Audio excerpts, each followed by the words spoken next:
EPP-SFI de Boaké, centre de composition du brevet d'études du premier cycle BEPC section 2020. Samanké Fatoumata, aide-soignante, veut le BEPC pour sa future entrée à la fonction publique. Je suis venue passer le BEPC parce que je veux compléter mes diplômes. Pour préparer le BEPC, j'ai fait cours du soir. Pour ces premiers jours, toutes les dispositions sont prises pour une meilleure organisation de l'examen. Forces de l'ordre, surveillants et candidats ont tous répondu à l'appel. Nous avons fait en sorte que tous les acteurs qui sont pressentis pour l'organisation de ces examens répondent présents. Et le constat, c'est que les acteurs sont présents. C'est en présence des autorités administratives et éducatives que la première épreuve de la composition française a été lancée. On leur dit que pendant 9 mois, donc, les enseignants se sont évertus à leur apporter le savoir. Aujourd'hui, donc, il leur revient de rendre ce qu'ils ont appris, ce qu'ils ont étudié. Pour coller à l'actualité sanitaire, les mesures barrières de lutte contre la COVID-19 sont respectées, voire renforcées. Au moment de l'épreuve d'orthographe, où il doit y avoir lecture pour que nos examinateurs portent des visières, parce que le cache-nez empêche la bonne prononciation des sons. Mais avec une instruction ferme qu'il reste à au moins 1,5 mètre des candidats, malgré les visières. Les examinateurs ne doivent jamais se trouver au même côté que les candidats lorsqu'ils seront en train de mettre les stickers, lorsqu'ils seront en train de ramasser les feuilles. Dans la région de Gbeke, ils sont plus de 25 000 candidats répartis dans 37 centres de composition à frapper aux portes du second cycle. Les épreuves écrites du BEPC section 2020 prennent fin le 15 juillet. Les résultats sont attendus pour le mardi 28 juillet prochain.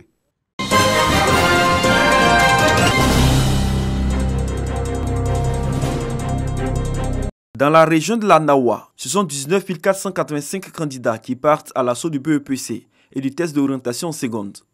Repartis dans 28 centres de composition, ces candidats affrontent le premier examen du cycle secondaire dans la sérénité et dans le calme. Constat fait au lycée modèle Charles-Gauze de Soubré, qui a servi de cadre au lancement régional de cet examen.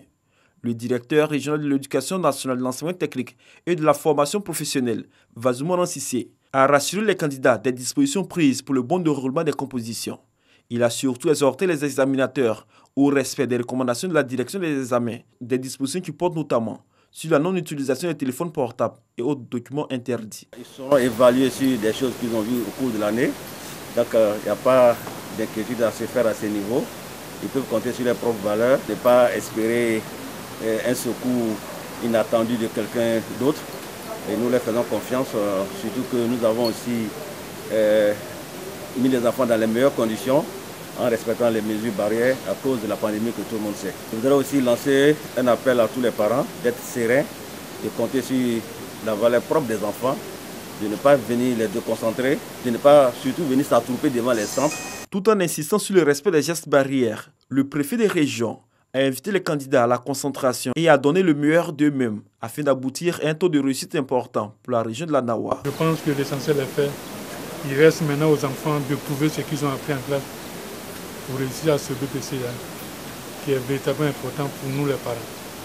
Je souhaite donc bonne chance à nos enfants. La lutte contre la fraude constitue un axe essentiel pour le bon déroulement de la session 2020 du BEPC qui prendra fin ce mercredi 15 juillet 2020 et les résultats sont attendus pour le 28 juillet prochain.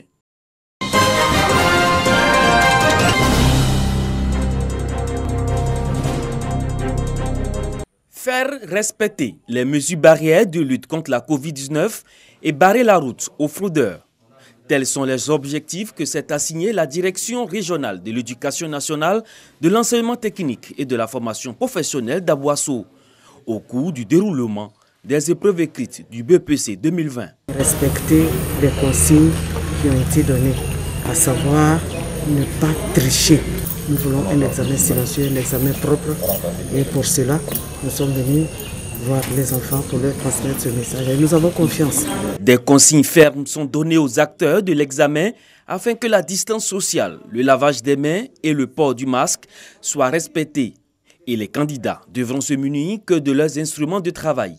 Des consignes bien respectées au lycée moderne d'Abouasso. Vous avez vu la disposition des candidats, ils sont seuls par table, alors que les autres années ils sont 2, mais cette fois-ci c'est un candidat par table pour respecter la distanciation. Et vous voyez que devant chaque salle, il y a les dispositifs de lavage des mains. Nous tenons compte de la situation sanitaire actuelle pour mettre les enfants à l'abri de toute mauvaise surprise. Le secrétaire général de la préfecture d'Aboasso, Gueye Honoré, a traduit au nom du préfet d'Aboasso son soutien aux candidats. Cette année, ce sont 8062 candidats, dont 386 candidats libres qui affrontent le BPC dans la direction régionale de l'éducation nationale d'Aboasso.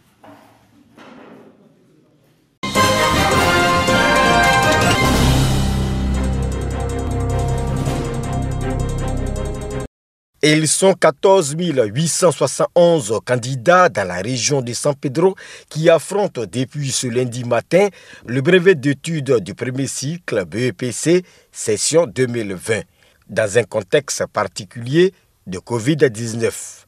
Ces candidats sont répartis dans 23 centres et surveillés par 1128 enseignants. Le secrétaire général de préfecture s'est rendu dans l'un des centres de San Pedro pour procéder au lancement des épreuves écrites qui ont démarré par le français. Quelques candidats en pleine composition. Le test argumentatif, c'est ce que je maîtrise le plus. Donc c'est pour cela que je l'ai choisi.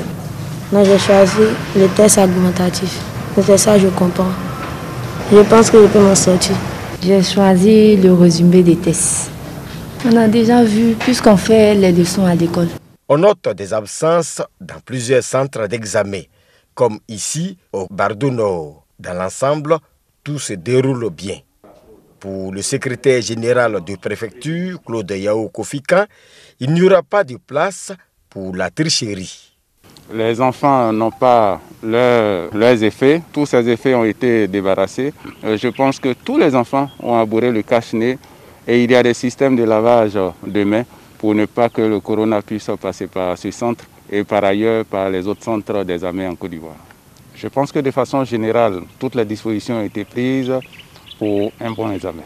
Sur les 14 871 candidats, on note 6 621 filles, 8 250 garçons et 991 candidats libres.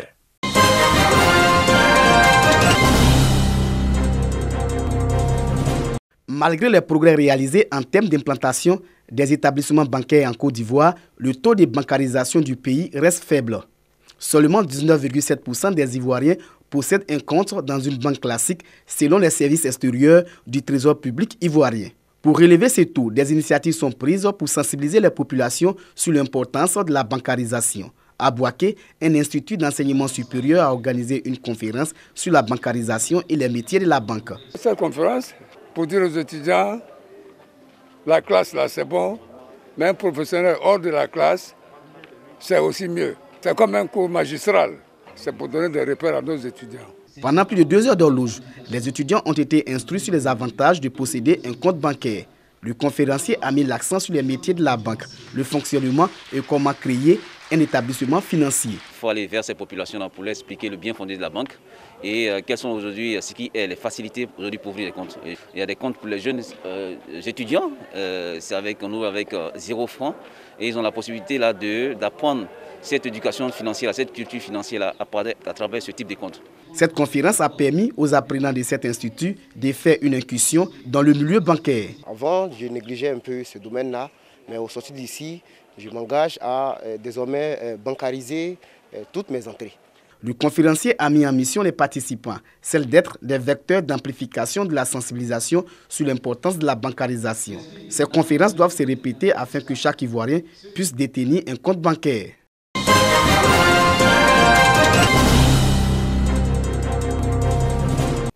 Les ONG et organisations de la société civile ne sont pas les seules à répondre à l'appel du Centre national de transfusion sanguine qui est confronté à une pénurie de sang en cette période difficile de la Covid-19. À Bouaké, l'administration pénitentiaire a organisé au camp pénal une opération don de sang. Les gardes pénitentiaires et leurs familles sont venus apporter leur contribution pour atténuer les effets néfastes du coronavirus qui impactent les banques de sang. Le procureur de la République, près le tribunal de première instance de Bouaké, a apporté son soutien aux donneurs. Le garde pénitentiaire n'est pas là seulement pour assurer la sécurité des détenus, Ils sont là également aussi pour donner du sang pour sauver des vies. Raison pour laquelle je me suis présenté là et les accompagner au cours de cette opération. Ce sont plus de 200 poches de sang collectées en une journée. Pour l'administration pénitentiaire, cette opération don de sang va se perpétuer et s'étendre aux administrations du pays. Les années à venir, comme nous comptons pérenniser l'action, nous allons encore avoir plus de nombre avec le temps. À tous nos collaborateurs de l'intérieur, les autres établissements pénitentiaires de la Côte d'Ivoire, nous lançons un appel à tous ces éléments pour s'attribuer en tout cas cette action humanitaire et donner vraiment du sang pour qu'ensemble on puisse sauver des vies. À travers cette action de portée sociale, les gardes pénitentiaires montrent qu'ils ne sont pas que des gardiens des prisons, mais qu'ils peuvent être des acteurs du développement de la Côte d'Ivoire. Le problème des sang en Côte d'Ivoire sera réglé si seulement 1% de la population ivoirienne donnait régulièrement son sang.